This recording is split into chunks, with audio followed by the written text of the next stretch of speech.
আসসালামু আলাইকুম, hello friends. আশা করছি সবাই ভালো আছেন। ইজি কুক চ্যানেলে আপনাদের সবাইকে স্বাগতম জানিয়ে আজকের এই ভিডিওটি শুরু করছি। আজকে আমি ভাপা পিঠা তৈরি করে দেখাবো। শীত তো প্রায় চলেই যাচ্ছে, তো আমি এই ফাঁকে পিঠা তৈরি করে নিয়েছি। আপনারা যারা এখন পর্যন্ত তৈরি করেননি বা যাদের পিঠা পারফেক্টভাবে হচ্ছে না, তাদের জন্য আজকের এই ভিডিওটি। তো আমার এই ছোট্ট ভিডিওটি ভালোভাবে অবজার্ভ করলে আপনারাও তৈরি করতে পারবেন এরকম মজাদার ভাপা পিঠা। আর বাসায় ভাপা পিঠা মানেই নারিকেল এবং গুড়ের স্তূপ বা নাড়ু। তো কথা না বলে চলে যাব মূল প্রণালীতে। আমি এখানে ভেজা চালের গুঁড়া নিয়েছি, আপনারা চাইলে শুকনা চালের গুঁড়াটাও নিতে পারেন, সেক্ষেত্রে পানির পরিমাণটা বেশি পড়বে। আর আমি এখানে প্রয়োজন মতো লবণ দিয়ে এখানে আমি গরম পানি, কুসুম গরম পানি দিয়ে দিচ্ছি।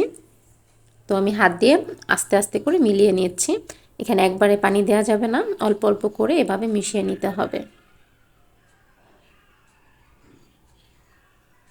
তো একটা পর্যায়ে যখন মেশাতে মেশাতে এভাবে মুট করলে মনে হবে যে এটা শক্ত হয়ে গেছে এবং ভাঙলে ঝুরঝুরা হয়ে যায়, ঠিক ওই অবস্থায় মানে বুঝে নিতে হবে যে এটা হয়ে গেছে। তারপরে এটা আমি খুব ভালোভাবে চেলে নেব। আর চেলে নেওয়ার পর এখন আমি পিঠা তৈরি করে দেখাচ্ছি।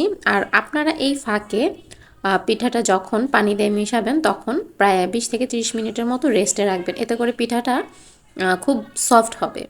তো এখানে আমি আমার মন মতো গুড় দিয়ে দিচ্ছি। এখানে আমি খেজুরের গুড় ব্যবহার করছি, আর এই গুড়টা কিন্তু খুবই মজাদার। তো এভাবে আমি দিয়ে দিচ্ছি এবং আরেক লেয়ারে সামান্য পরিমাণের গুঁড়া দিয়ে আমি এখন একটু নারিকেল কোড়া দিয়ে দিচ্ছি এবং এর উপরে আমি আরেকটু গুড় দিয়ে দিব। তো এটা আপনাদের একদম পছন্দ অনুযায়ী, আপনারা চাইলে যারা নারিকেল পছন্দ করেন না তারা নারিকেলটা স্কিপ করতে পারেন।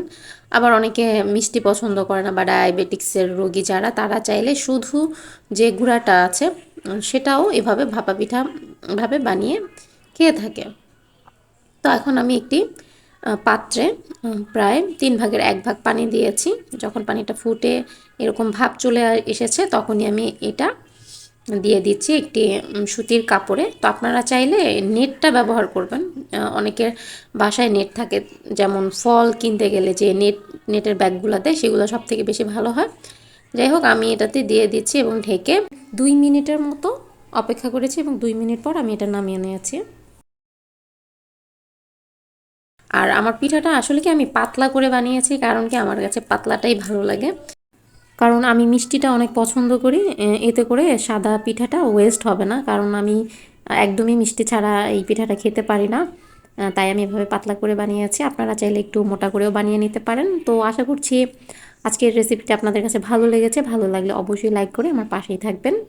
তো আজ এই পর্যন্ত, ফিরে আসবো নতুন ভিডিও নিয়ে। আল্লাহ হাফেজ।